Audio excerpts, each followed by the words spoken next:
এখানে আজকের আমরা একটা গুরুত্বপূর্ণ বিষয় শিখতে চলেছি। দেখো, আমরা সাধারণত দেখি ইফ, আইএফ, ইফ এর অর্থ কী? এর অর্থ যদি। কিন্তু আমরা যখন ইংরেজি বাক্যের ক্ষেত্রে কিছু কিছু ক্ষেত্রে আমরা এই যে না কি বা কি না, ইফের অর্থ না কি বা কি না এটা ব্যবহার করব। এটা ব্যবহার করলেও বাক্যের অর্থ কিন্তু খুব সুন্দরভাবে ইংলিশের ক্ষেত্রে আমরা এই যে কি না অথবা না কি, কি না অথবা না কি, এর জন্য আমরা ইফ ব্যবহার করব। আবার কি ব্যবহার করব? ওয়েদার।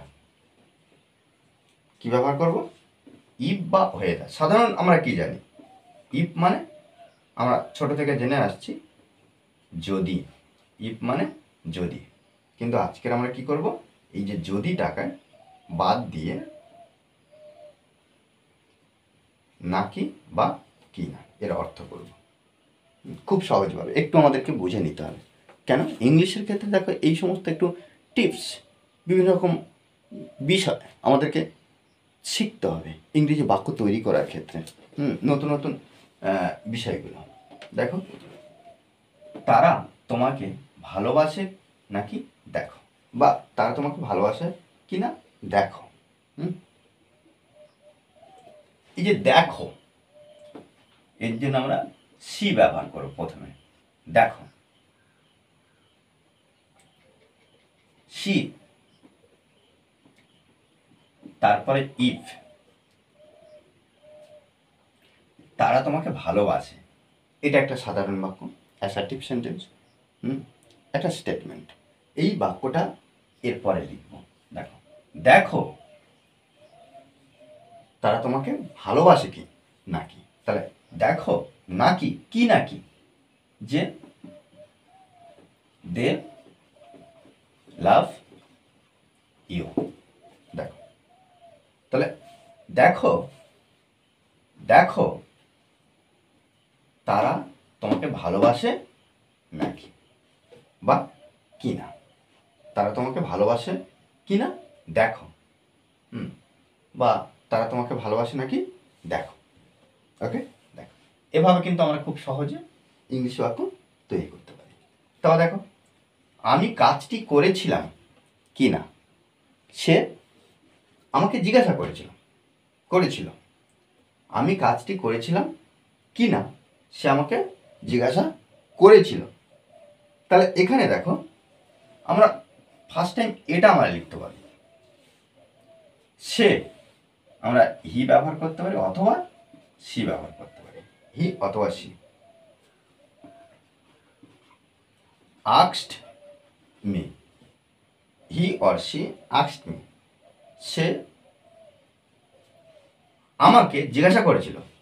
এরপরে আমরা ইফ ব্যবহার করব। ইফ আমি কাজটি করেছিলাম। দেখো, এই যে আমি কাজটা করেছিলাম, এই যে বাক্যটা, এই যে ক্লজটা আমরা সাধারণভাবে যে টেন্সে হওয়ার কথা সেই টেন্সে আমরা ব্যবহার করব। তাহলে দেখো, হি অর সি আস্কড মি, আমাকে জিজ্ঞাসা করেছিল। ইফ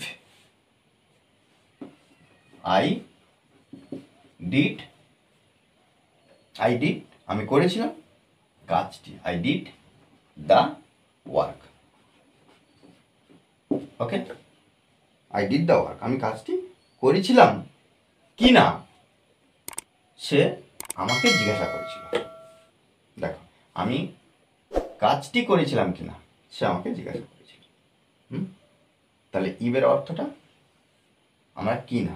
আবার ইভের জায়গায় আমরা কিন্তু ওয়েদারও ব্যবহার করতে পারি। ইফ বা ওয়েদার দুটো কিন্তু একই বিষয়। জাস্ট আমরা কি করি না, ইফটা প্রত্যেক ক্ষেত্রে ব্যবহার করি, বেশিরভাগ ক্ষেত্রে। ওয়েদারটা একটু বড়, তার জন্য, আর কোনো কারণ নেই। এভাবে কিন্তু আমাদেরকে একটু বুঝে নিতে হবে। আচ্ছা, এই যে আই ডিড দ্য ওয়ার্ক, এই যে আই ডিড দ্য ওয়ার্ক, এটা কিন্তু আমরা এই যে ওয়ার্কটা কিন্তু এখানে নাউন হিসাবে ব্যবহার করা হয়েছে। কিন্তু এটা আমরা ভার্ব, এই বাক্যের পরিবর্তে লিখতে পারি আই ওয়ার্কড। হুম হুম আমি কাজ করেছিলাম। তখন কি এই ভার্বের মধ্য দিয়ে কি হচ্ছে না, পুরো কাজটি করেছিলাম হয়ে যাচ্ছে। WORKED বসাতাম, আই ওয়ার্কড, WORKED। দেখো ইডি যুক্ত করে আমরা কি করতাম না, এই যে নাউনটাকে আমরা ভার্বে পরিণত করতে পারতাম। Just I did the work, এটাও লেখা যায়। দেখো, আর এই ক্লাসটি যদি ভালো লাগে অবশ্যই লাইক কমেন্ট শেয়ার।